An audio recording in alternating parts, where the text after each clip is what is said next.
What's up, positive bitches? How are we doing today? If you're hearing this episode, you are meant to be here, so keep listening. On That Bitches Positive podcast, sometimes we will laugh, other times, baby girl, we're gonna cry, but we will always walk away feeling our most empowered, positive bitch self. That is babe in true connection with herself.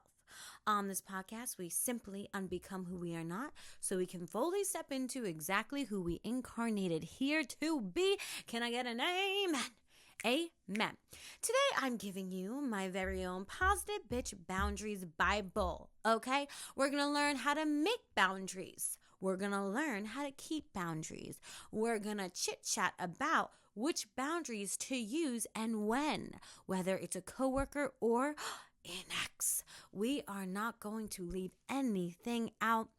Let me just tell you, as a recovering codependent, I have become a dangerous woman now that I've learned my own power. And there's truly nothing more dangerous than a woman who discovers her own power. Actually, now that I think about it, the only thing more dangerous than a woman who has discovered her own power is a woman who has discovered her own power and is now helping other women to discover their power. And that is exactly what we are doing in the positive bitch realm. Hello, hello, hello. So let's welcome ourselves to this podcast. Let's welcome ourselves to this beautiful moment, which is just another invitation for us to take back our power.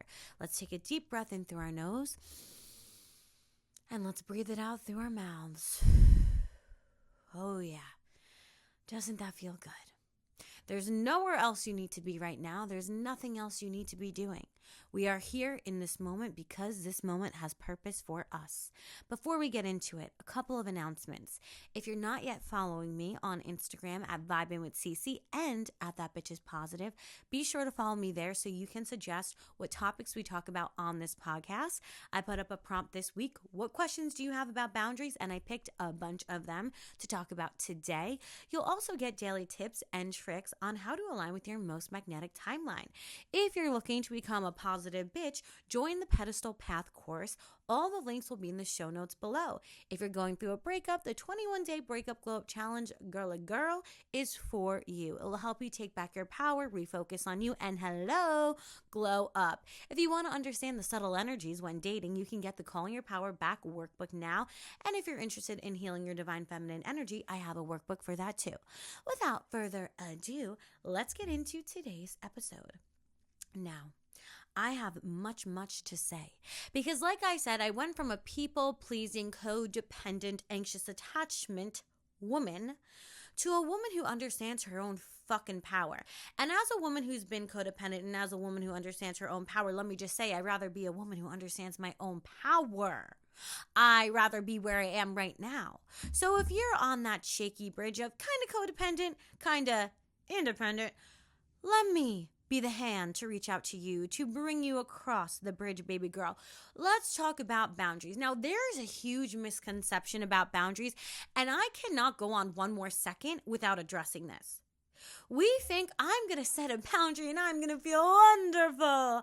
I'm going to set a boundary with my mom and I'm going to feel great. I'm going to set this boundary with my boyfriend and I'm going to feel so good in the moment. Okay, yes. Okay, no. Who the fuck told you that? Who told you that? Listen, boundaries don't feel good at first. They don't. They're very uncomfortable to set at first. We have fear around setting boundaries. We're not used to setting boundaries, and it feels really uncomfortable.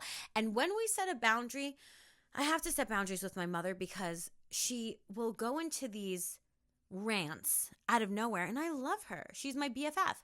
But she will go into these rants about random people I don't know, and they'll be the most depressing stories I've ever heard in my life. My mom is a very loud Italian. She loves to talk. She loves to chit-chat.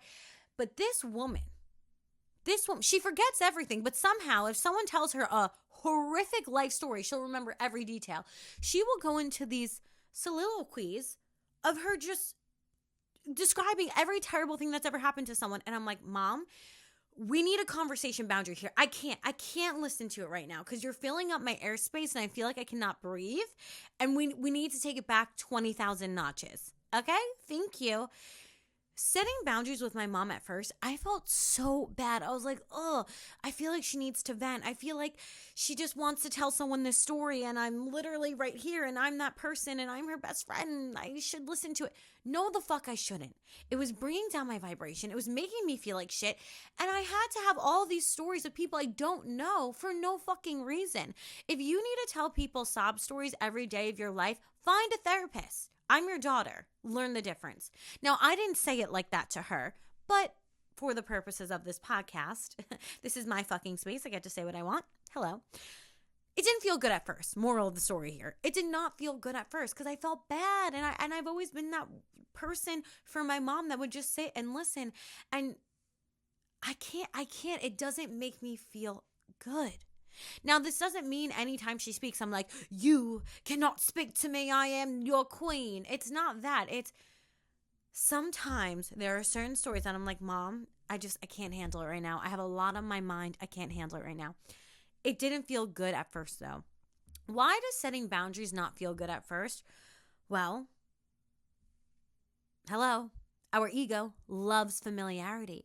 And when we start anything new, it never feels good at first. We're like, oh, should I do it? Should I not?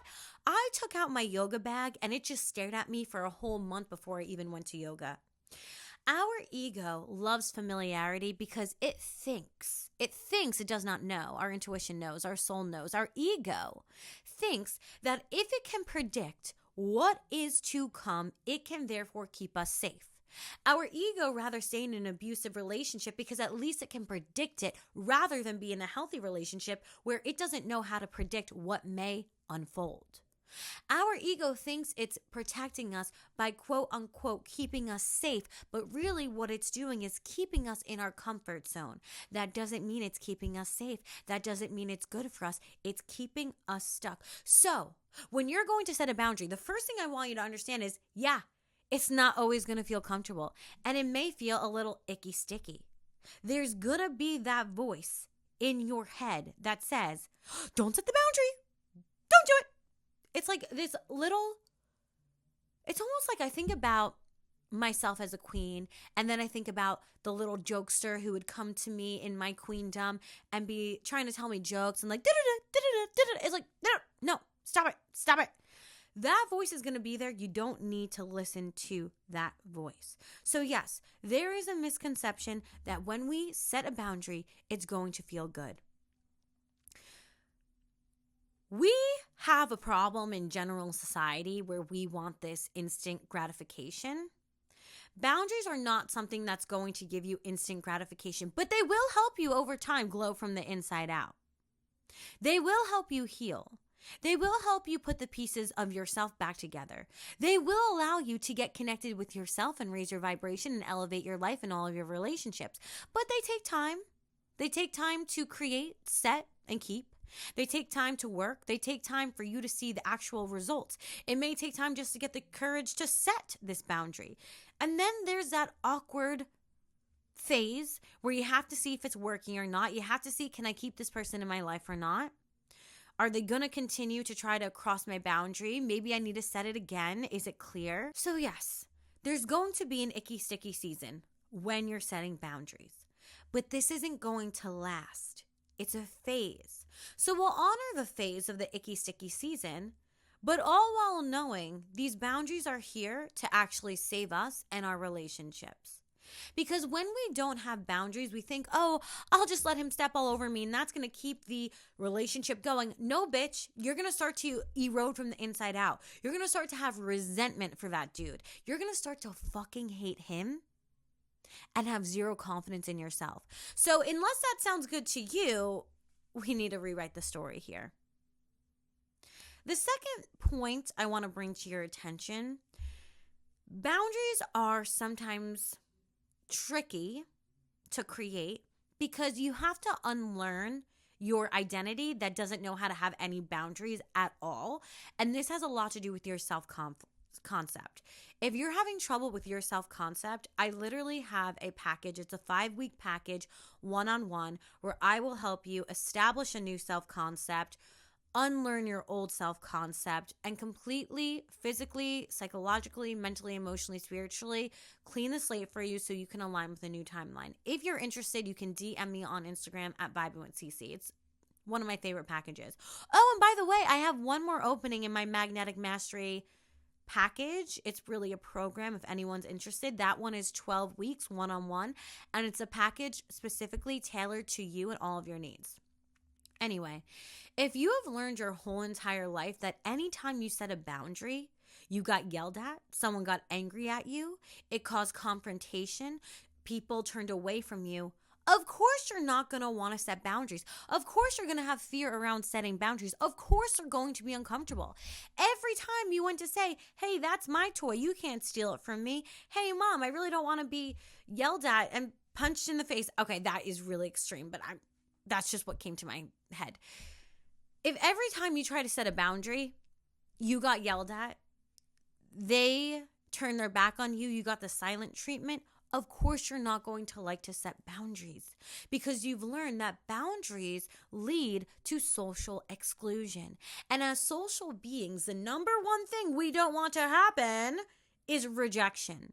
Because in tribal times, when we were rejected from our tribe and we had to go off on our own, we couldn't hunt, fish, know which berries were poisonous and which berries were not poisonous, build our own hut, know all of the trails, understand the lay of the land, make clothing all by ourselves. That's why our ancestors lived in these communities, because they needed to rely on one another to fulfill different needs to survive. So social inclusion is really a biological need that we have in our bodies. When we think we're going to be excluded, we learn real quick, okay, I'm never going to do that again. If we learn that setting boundaries has always led to social exclusion, we're never going to be doing those behaviors ever again. We're going to say, no, not for me. I need to be socially included. Goodbye. Understand there's not something wrong with you. You're not faulty. You're not fucked up, and you're not broken. You've learned a certain self-concept. You learned a way to connect to others. And the way you learned is, I can't set boundaries if I want to be included. I can't set boundaries if I'm going to be liked. That's a fucking lie. It may have been what you've learned, and so you manifested relationships on that concept and on that belief, but it's a fucking lie. I have many relationships, and they're all founded on boundaries, including my relationship with my partner and my mother. It's going to feel icky, sticky season, and that's okay. You wouldn't think a kid learning how to ride a bike was a dummy, would you? Because that's kind of fucked up. So don't think of yourself as this dummy, broken down, worthless piece of shit. No. That's that jokester voice again. No. You're learning a new way of being. It's going to take time. So this is your come to Jesus moment where you understand and learn that you need to have fucking compassion for yourself if you want to get this shit on a roll, I was going to say. I don't know. If you want to get this shit moving and grooving, you got to have some compassion for yourself because yes, it doesn't always happen overnight. Yes, it does take time. You've been this one way for so long and now you have to learn a new way of being. Hello, it's obviously going to take some time. So have compassion for yourself. Now, one of the questions from you beautiful positive bitches on Instagram was, how do you draw boundaries without fear of losing someone and keeping faith they will stay? This really touches on something we talked about last week. Forget about princess treatment and get queen treatment instead. So if you haven't listened to that, definitely go listen because it's really going to help you gain the confidence you need to set boundaries. But if you have to betray yourself in order for someone to stay in your life, to put it simply, fuck them and run.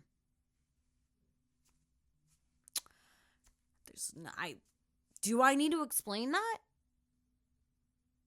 If you have to consistently throw yourself off the pedestal and put someone else on there so they stay in your life, fuck them and run.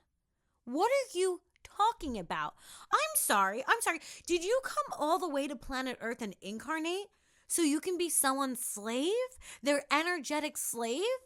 Oh, is that what you came here to do? No? Then snap out of it. What the fuck are we doing? That doesn't make any sense. That doesn't make anyone... First of all, here's the other thing. You can't make someone stay. If someone wants to leave, newsflash, they're going to fucking leave. They're going to. And why would you want someone who wants to leave stay? Why would you want someone like that to stay in your life? Someone who can't see your worth and can't respect you, ew, what a turn off. That's how I'm seeing it. Why aren't you seeing it the same way? And I know what I'm saying right now sounds a little rough. We know I'm from New York, so just bear with me. But also, I give you tough love because sometimes we need someone to shake us the fuck up. And sometimes our friends are going to be like, Casey, it's okay. Like, maybe he didn't mean it. Casey, fuck that dude and run. Okay? Or whoever it is. I don't care who it is. I'm going to be that tough love center for you because we need to wake the fuck up. We need to wake up to our own power and stop being energetic slaves to people who frankly kind of fucking suck. I don't know if you guys are noticing that, but I have. If you have to betray yourself for them, run. Run. I don't know if you know this, but there's like 8 billion people on the planet. I can assure you, there's someone, at least one, probably many, that can be with you and won't require you to betray yourself for them. You have to draw these boundaries, let go and let God, let go and let flow. If they want to leave your life, let them. If they want to stay, let them. When we're so much in our masculine energy trying to control everything, we can't even see what God has in store for us because we're trying so hard to draw out our own map. And our ceiling is God's floor. Why limit yourself? What if there's someone 1 billion times better? Why limit yourself? If they want to go, let them go. Because let me tell you something. Here's a tale. When I initiated a break with my partner, and at first he didn't want to do it, and then eventually he wanted to leave because we just got so unhealthy for one another. I remember I was like trying to Snapchat him. I was trying to text him. I had my mother and my father in the room on the phone with him with me. Yep. In the den. And I was hysterically crying and I was trying to get my mom to convince him, like, what's going on? Are you sure? If you leave now, you could lose her forever. I tried everything. I got him into therapy. Okay? None of those things allowed him to stay in my life. I begged him. My mom talked to him. My dad probably talked to him too.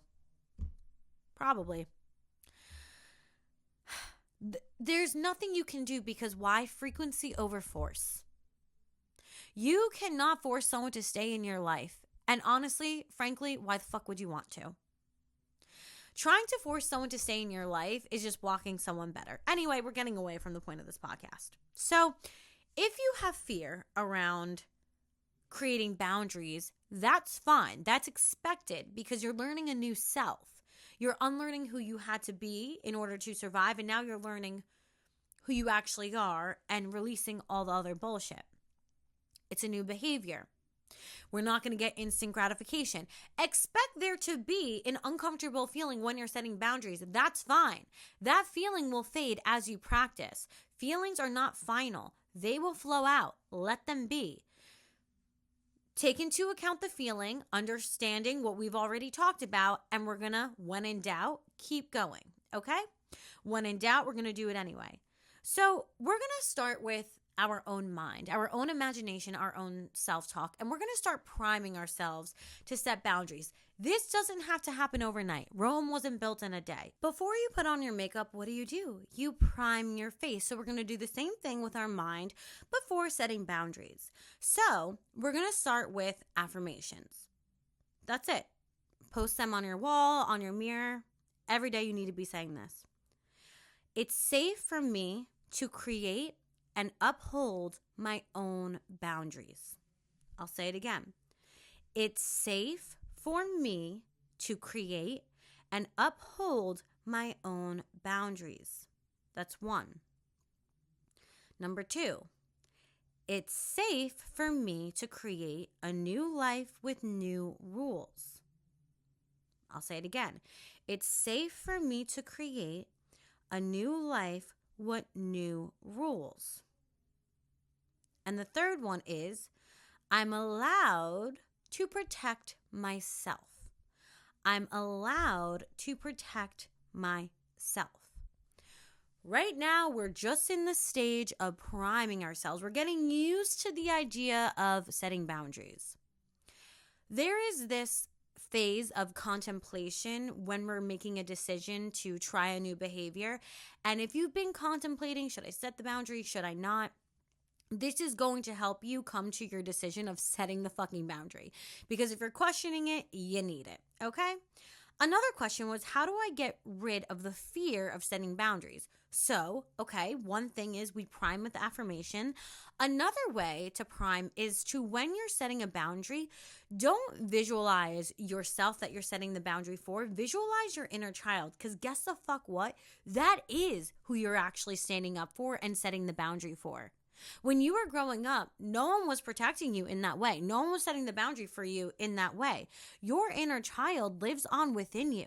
Who gets to protect your inner child now but you? You are the person you've been waiting for to save you. We physically age every single birthday, but emotionally, energetically, we really don't unless we're doing the work. That 5-year-old self who wasn't allowed to have any boundaries, she's still within you. So instead of thinking, oh, I have to stand up for myself, think of her. You're standing up for her.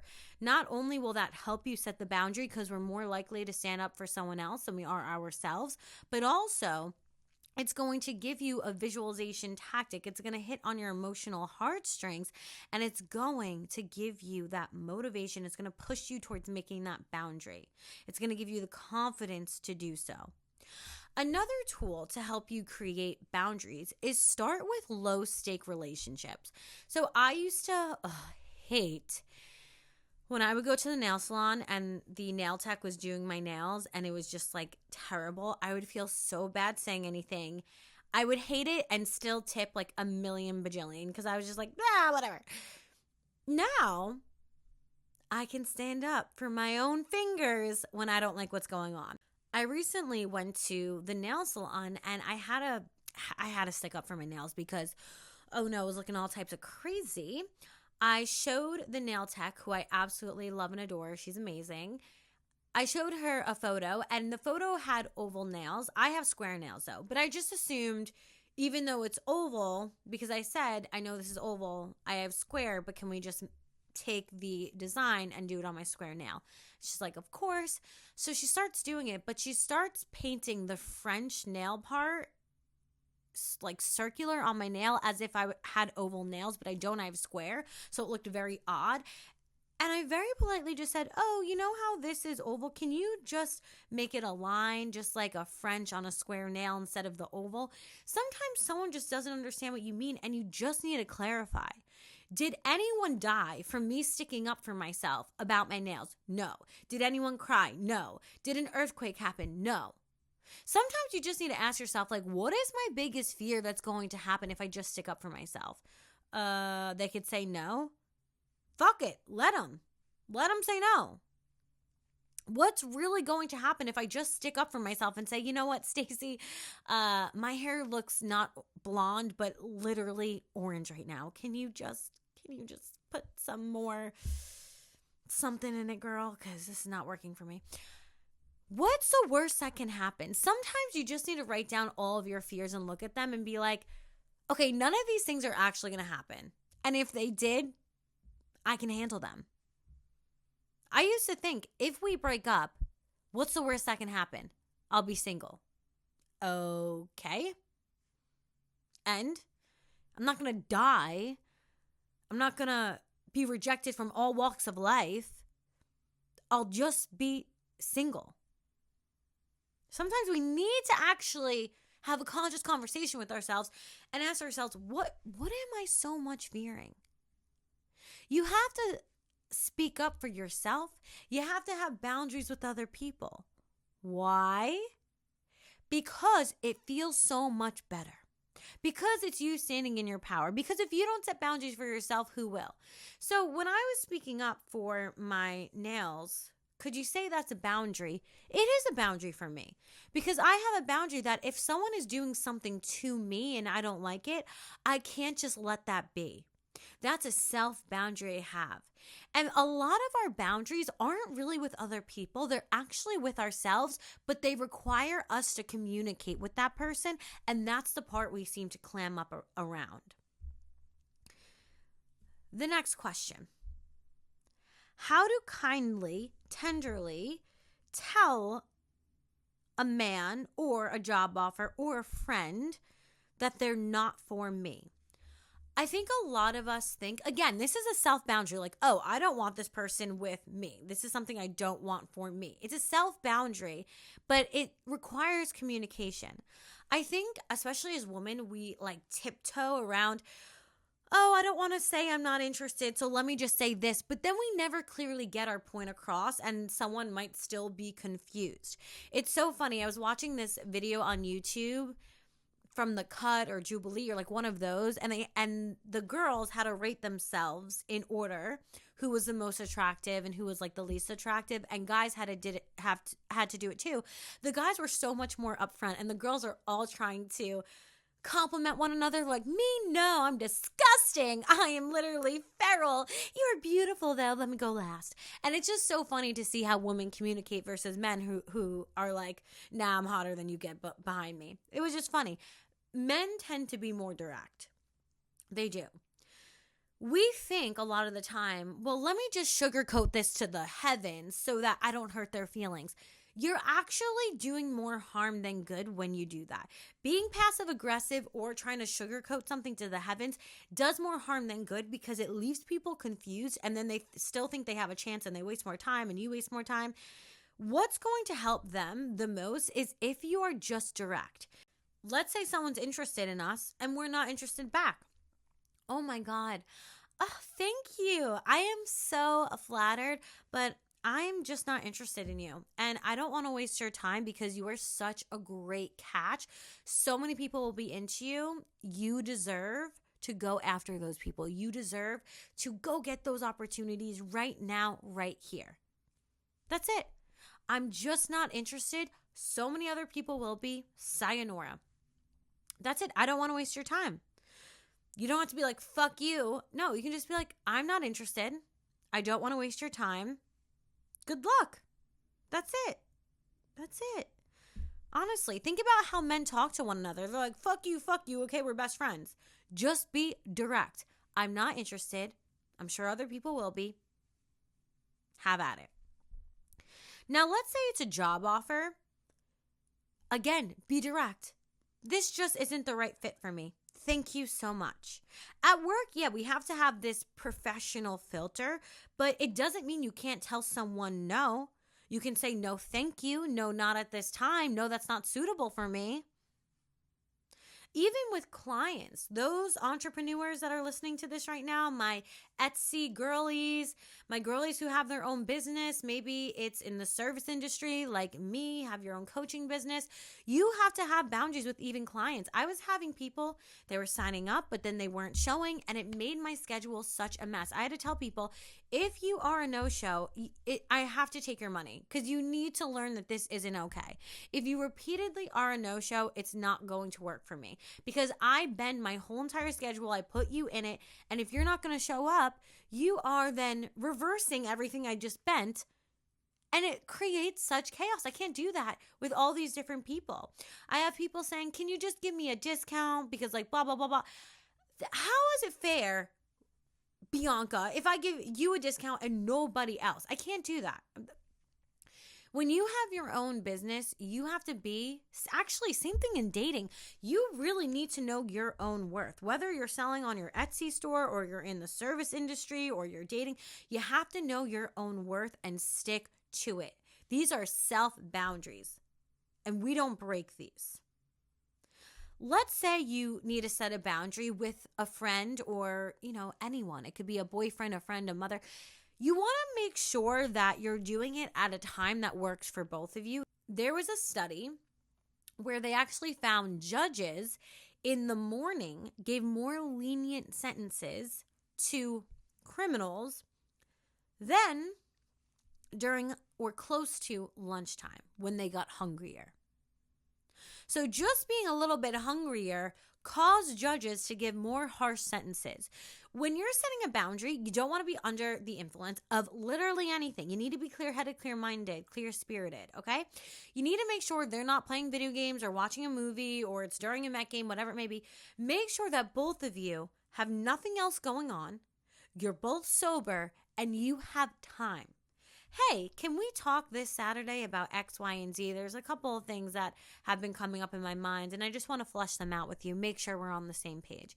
Hey, something has really been bothering me. Can we talk about it this weekend? Maybe over lunch or, I don't know, after lunch, or we can go to the park, whatever it may be. You want to make sure that it's the two of you. You're sitting down somewhere. Maybe you're eating. Maybe you're at a park. It doesn't matter. But two of you have nothing else going on and you can concentrate.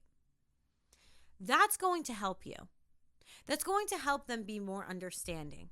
Because if they're in the middle of, I don't know, Call of Duty or something, they're not going to be like, oh yeah, I completely understand. They're going to be like, Stacey, I'm busy. I can't talk right now.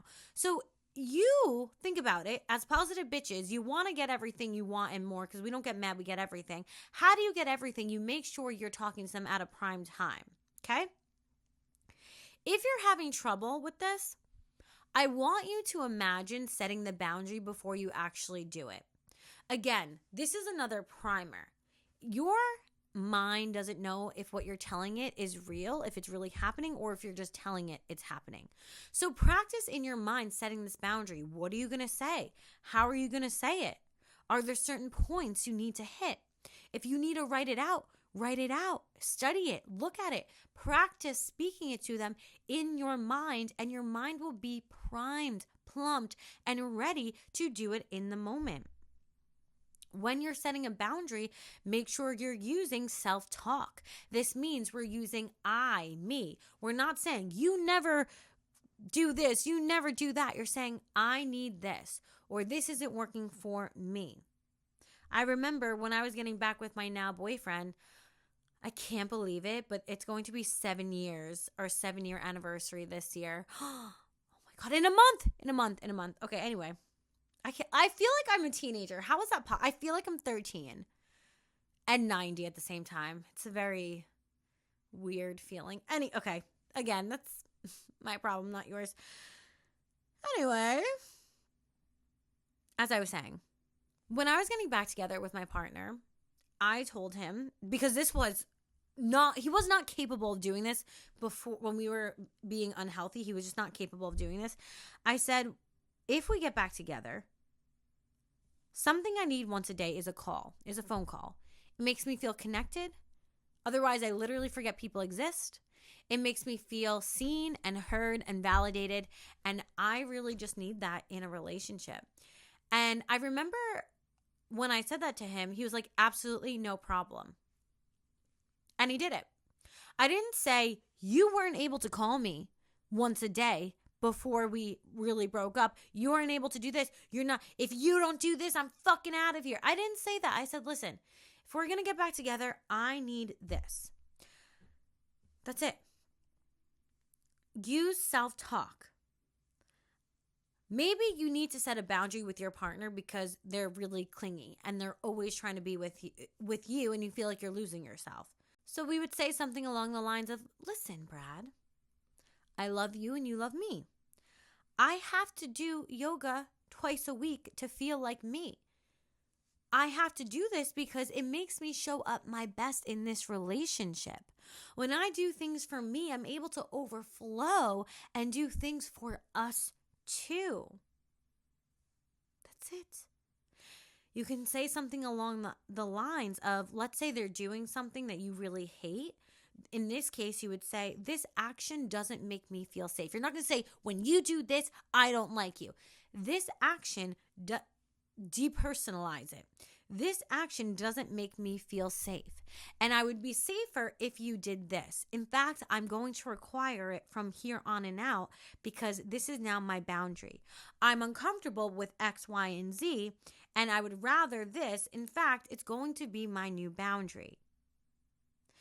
I like to tag on the end of this. I like to be very open when I'm setting a boundary because, again, you have to think about it. I'm not trying to fight this person. I'm trying to get more of what I want. So I'm not going to be like, you suck, because that's not how you get anything you want. When me and Erasmo were at the height of my codependency and I was really struggling, I would say, look, I'm not fully evolved. This I know.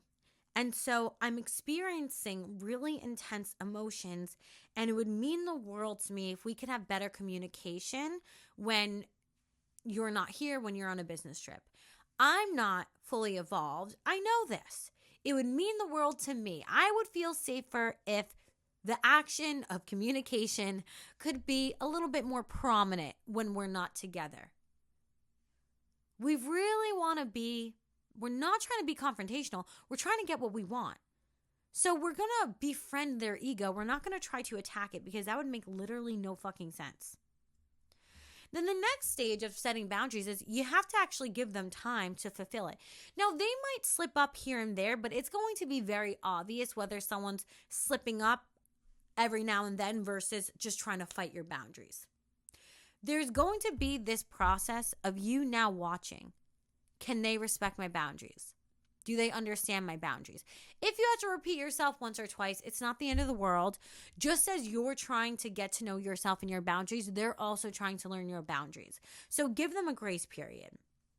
There was a question about how to deal with an ex-husband who you share 50% custody with.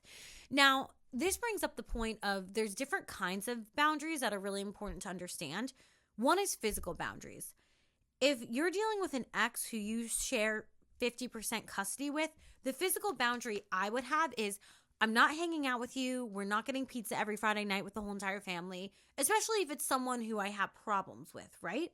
If it's not, maybe it's a different story, but it seems like we're having some contention with this person. The physical boundary is I see you when you drop off the kids. I see you when I drop off the kids. And that's our physical boundary. We're not hanging out. We're not sometimes being intimate when we need a booty call. We have this physical boundary. You are of my past. I need you to be some sort of partner in my life. So we need to keep this side of the street clean. We need to keep this side of the street unbothered because you're someone I need to have communication with till, at least they're 18, probably after that as well. Knowing this, I'm not going to have any sort of intimacy with you. I'm not going to spend more time than I need to with you because I don't want to bring up and hash out old wounds and problems. I'm going to see you here and there when I need to because of the kids. Now, I would also have conversation boundaries. Remember at the top of this podcast when I had that boundary with my mom? Mom, I can't listen to people I don't know and hear their whole entire sob stories 50 times, okay? You need to have conversation boundaries with them as well. If you're talking to them, it should be about the kids. It shouldn't be about who you're dating. It shouldn't be about what's going on at work. It should not be about politics.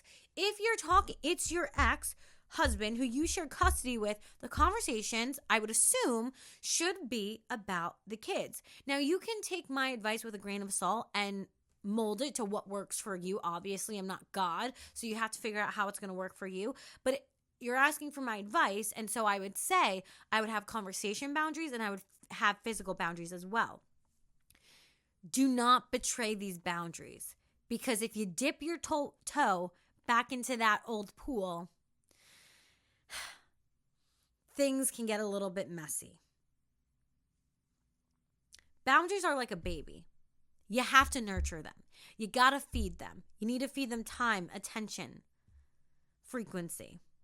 Another question was, I feel like I've raised my boundaries and got more alone and lost interest in most boys. Well, congratulations, you've weeded out the fuckboys. You've weeded out the people who aren't up to your standard. That's not a negative thing. Don't give up because you're in the weeding out phase and you've lost some connection. It's really interesting. My yoga teacher was saying every time she does Ashtanga, if I'm even kind of saying that right, I don't know. But every time she does this, it's like a harder form of yoga, people leave. She loses people. And in that moment, I just realized that sometimes you have to lose the wrong people in order to gain the right ones. Lose the people who aren't so passionate about yoga so we can get the die-hard yoga people in here. Those are the people who are going to actually activate and be the foundation of your business, not the people who come and go because of the weather. Sometimes you have to lose the wrong people initially to gain the right ones. When I started posting different kind of content, I lost people, followers that I knew from my past, but I ended up gaining 60,000 followers, so I don't really fucking care. Bye, Martha. Don't even remember anything about you. If you want a new life, you have to start doing different things. Period. End of story. If you want a new life, get used to having new boundaries and a new standard. The sticky, icky season of setting boundaries may also come up again when you realize there's some people in your life who continuously disrespect you, and now you realize you can't have them in your life anymore. Like I said, there's going to be that season of, okay, I set the boundary, now I have to watch, are they going to try to run up against it or are they not? The people who hate your boundaries are the people who are going to try to cross them for their own benefit. Do you really want those people in your life? Another question. Would you please drop some info about how to uphold boundaries? Okay, yeah. Like I said before, your boundaries have more to do with you than others. So you have to hold them up for you. I know the voice will come back, the Joker voice, and say, but it's so much easier if you just let this boundary go. I remember there would be times where I really wanted to see Erasmo. I wanted to see him, but I haven't had time with myself. I didn't go to yoga. I wasn't prioritizing my own space and my own needs. And I would have to say, Cece, no.